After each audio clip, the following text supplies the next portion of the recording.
The U.S. Marines. They're the best amphibious troops in the world.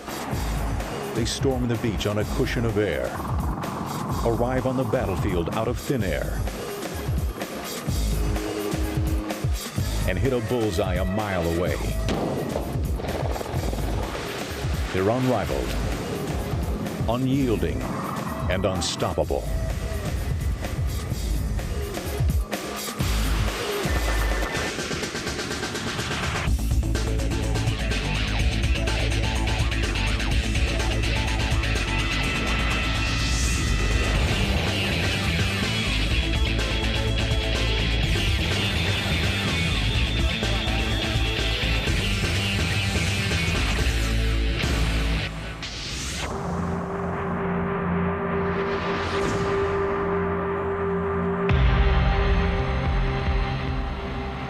Today's United States Marine Corps is designed for decisive action. From land, sea, or air, they hit the enemy hard, anywhere in the world, on short notice.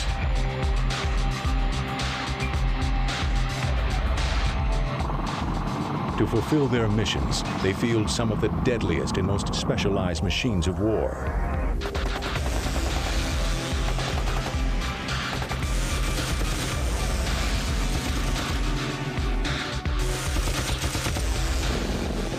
For centuries, navies have had small marine forces for protecting their ships and carrying out raids against enemy positions on the shore. The importance of a dedicated Marine Corps to the United States reached a new height in World War II.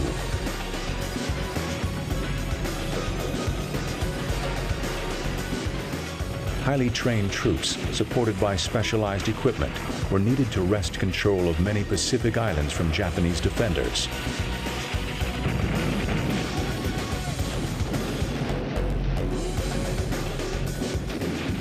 Battles like Tarawa and Iwo Jima became the stuff of legend. They reinforced the Marine Corps' importance to America's armed forces.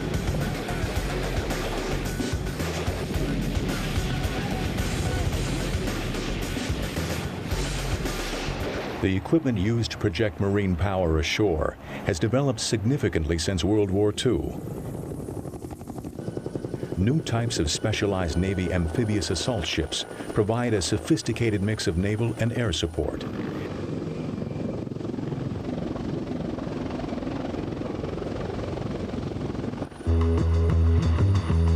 Helicopters are especially critical to battlefield mobility. The operations of World War II were restricted to certain types of surface assault craft embarked from a vessel.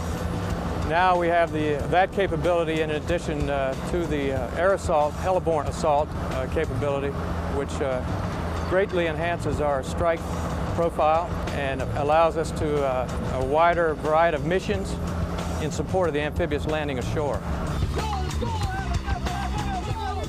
Despite its sophisticated hardware, the heart of the Marine Corps is its superb light infantry.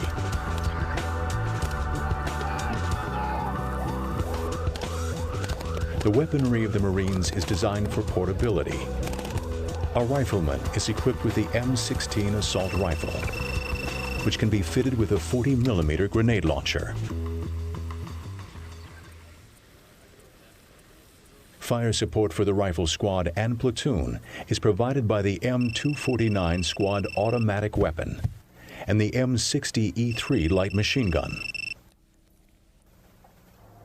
These can be supplemented by the Mark 19 40mm automatic grenade launcher, which can be mounted on a Humvee. Marine rifle companies also use lightweight 60mm mortars.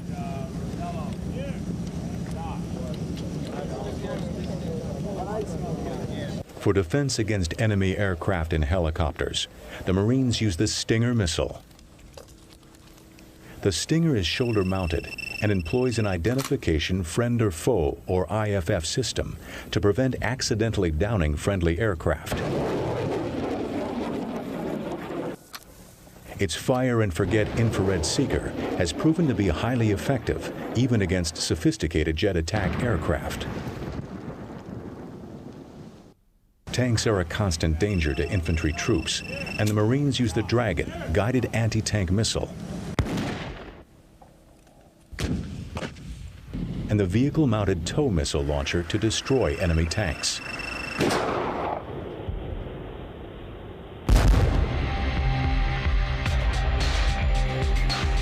U.S. Marine tank units depend on the M1 Abrams.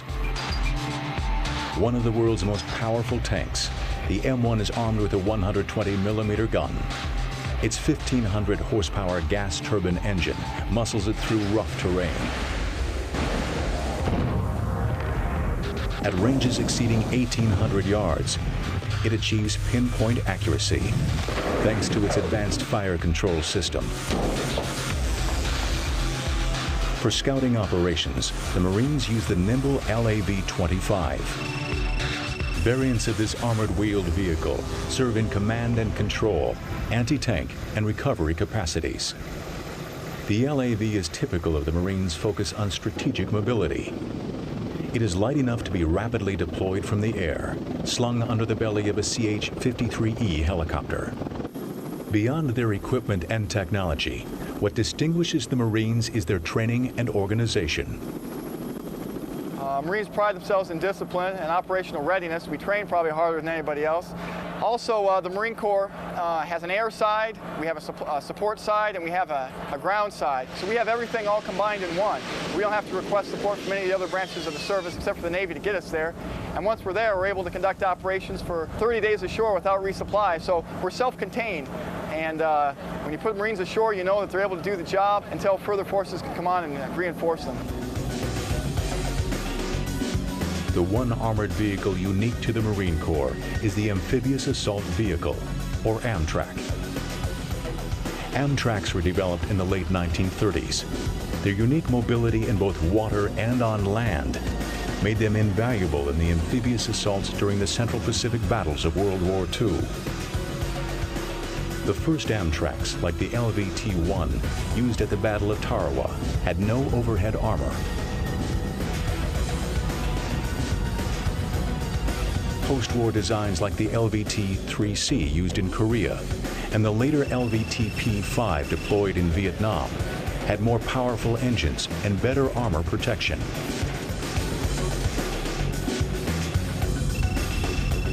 This led to the AAV-7, which features full armor protection and superior mobility in water and on land. With their many advantages over conventional landing craft, amphibious assault vehicles form the first wave of any contested beach assault. They are armored, so they protect their troops against machine gun and artillery fire. And their tracked suspension allows them to operate over reefs and other beach obstructions, which would stop other landing craft.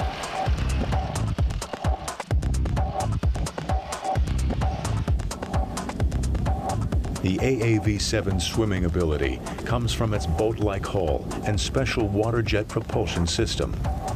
The water jets draw in water from above the track and expel it out the rear.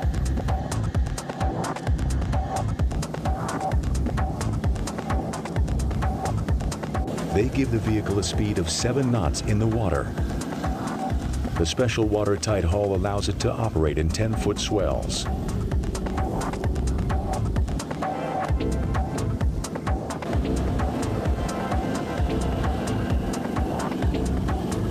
On shore, the amphibious assault vehicle serves as an armored troop carrier, able to transport 25 troops inland at speeds up to 45 miles per hour under armored protection. The AAV-7 can be armed with a 50 caliber machine gun or a Mark 19 40mm machine gun.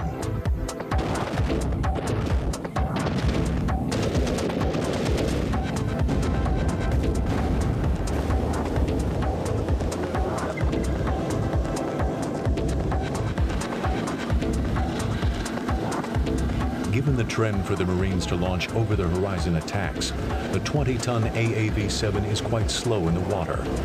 This dilemma is addressed with a radical design of the new Expeditionary Fighting Vehicle, or EFV. A careful study of ship dynamics revealed that a well-positioned bow plane at the front of the vehicle would cause it to rise out of the water as if it were on water skis. Skirts at the side of the vehicle can be lowered to cover the tracks, eliminating a major source of drag. And finally, by adding a powerful turbine engine, the EFV can achieve speeds of well over 30 knots.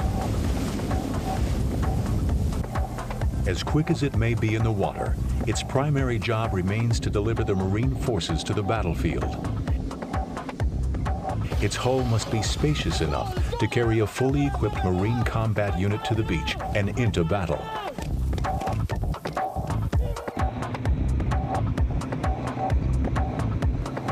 The EFV is expected to enter service in 2008, and with over 1,000 vehicles ordered by the Marines, it will provide the U.S. Marine Corps unparalleled amphibious assault capability.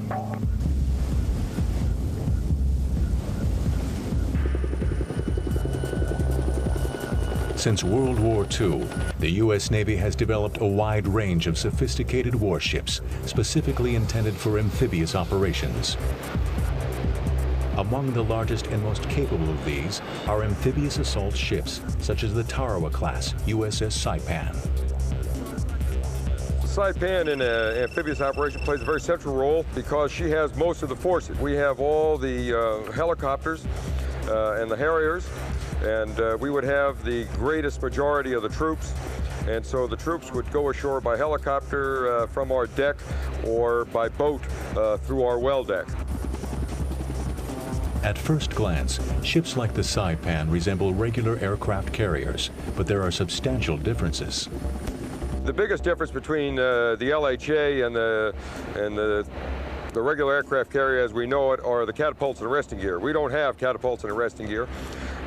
We cannot operate conventional fixed-wing aircraft.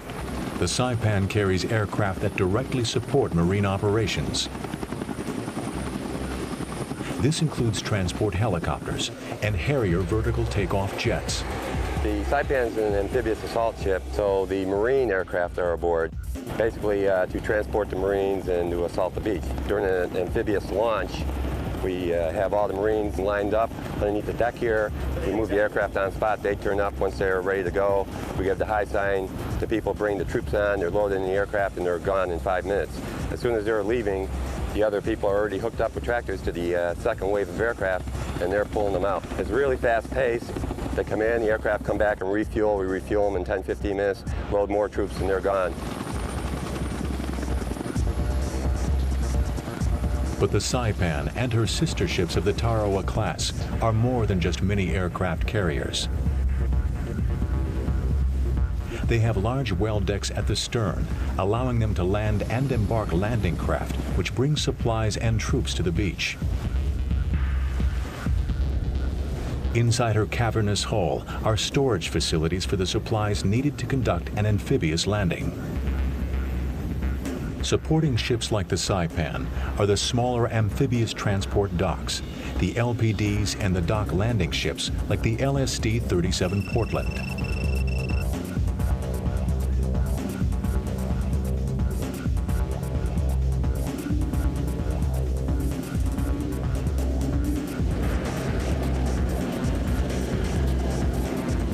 The entire stern of the LSD is filled with a large well deck, which acts as a miniature harbor.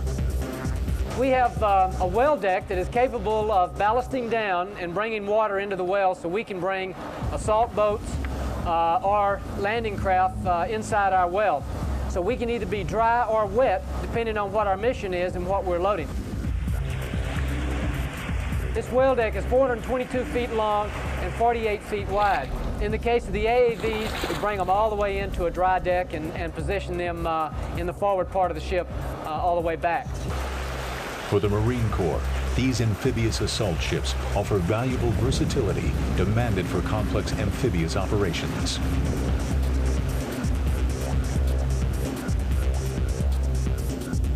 The Navy still uses landing craft to bring supplies ashore. The main innovation in transporting supplies is the LCAC, for Landing Craft Air Cushion.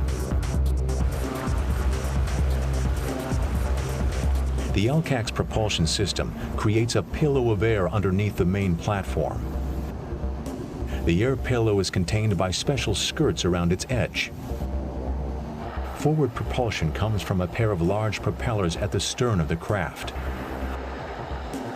Riding on a cushion of air, it is 5 times faster than a normal craft, capable of 50 miles an hour in calm seas. In addition, the LCAC can bring the supplies right onto the beach. The LCAC can carry over 60 tons of supplies. Its sophisticated controls are closer to that of a jet aircraft than a conventional ship. The LCAC can be used in conjunction with the Navy's amphibious warships. During long sea voyages, the LCACs are nestled inside the well docks of the mothership.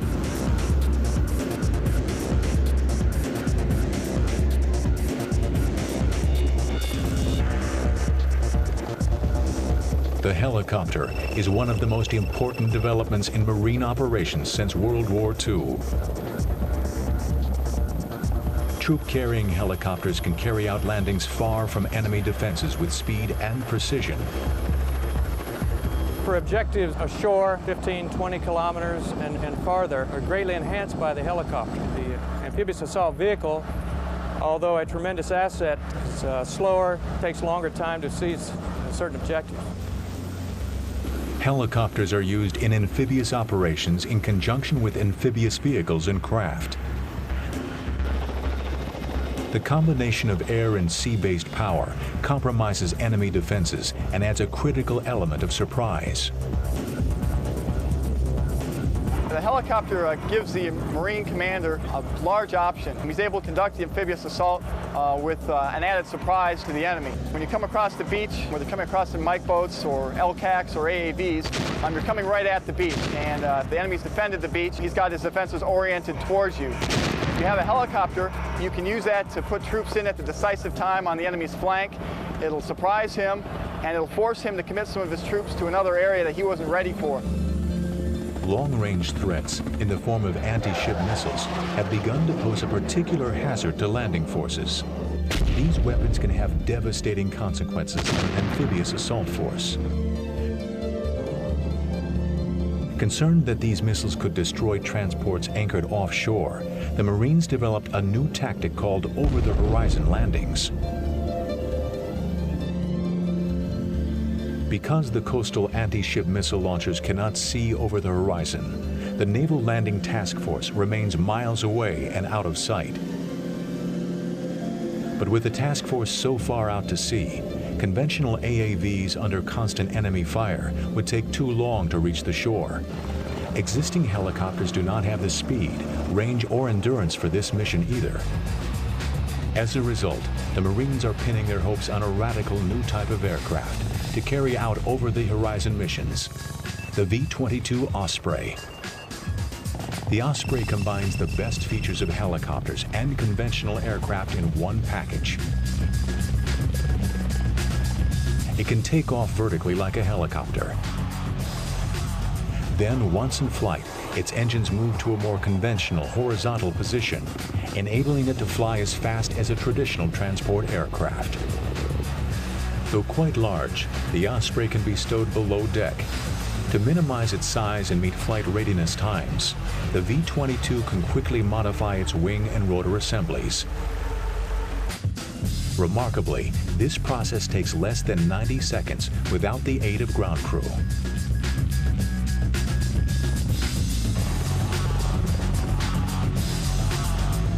The Marines plan to field approximately 350 Ospreys, replacing the Corps' aging fleet of medium-lift helicopters.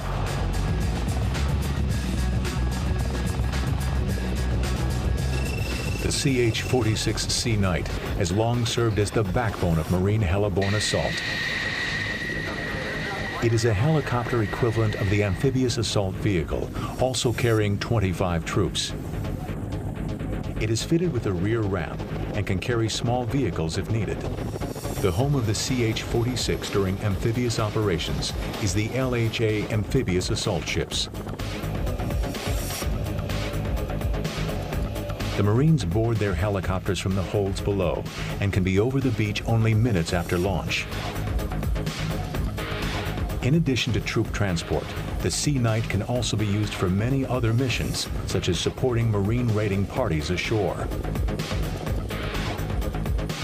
If need be, the CH-46 needn't land, but can extract the raiding party in a spectacular fashion.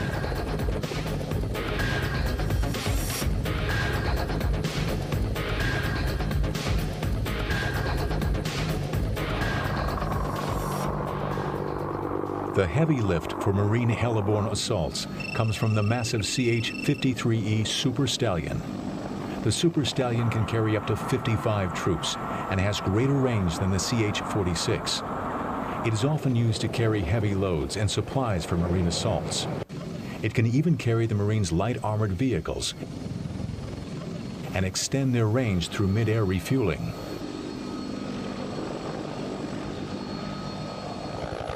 The teeth of the heliborne assault are the AH-1T Sea Cobra and the improved AH-1W Super Cobra.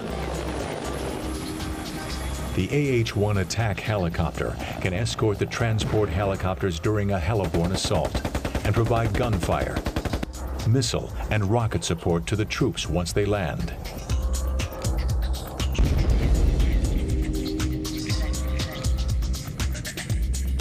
Marine aviation is not limited to helicopters.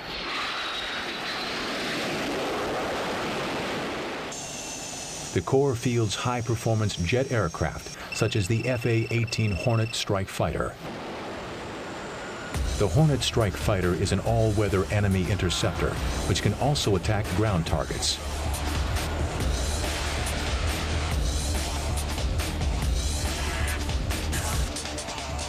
Air-to-air armaments are carried on 9 external wing stations. And the Hornet can also carry air-to-ground missiles, guided bombs, or external fuel tanks for long-range missions. Airborne command and control and radar suppression is provided by the EA-6B Prowler. The Prowler not only provides surveillance and electronic radar jamming, but is fitted with HARM, high-speed anti-radiation missiles for direct suppression of enemy air defenses. These aircraft can operate from land bases or serve alongside Navy strike units from the deck of Navy supercarriers.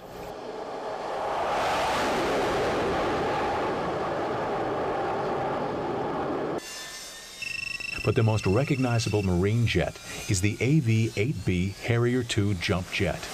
The Harrier was originally developed in Britain. The Marines recognized the suitability of the jump jet concept for their demanding assignments.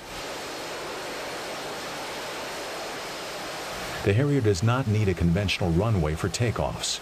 It can operate equally well from the small deck of an amphibious assault ship or from a small clearing of land in a Marine beachhead.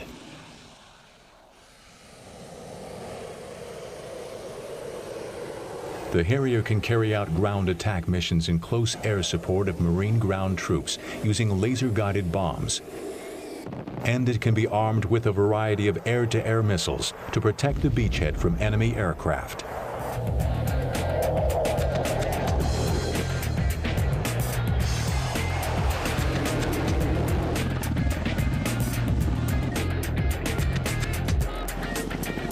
The U.S. Marine Corps is a fighting force especially suited to America's global maritime strategy.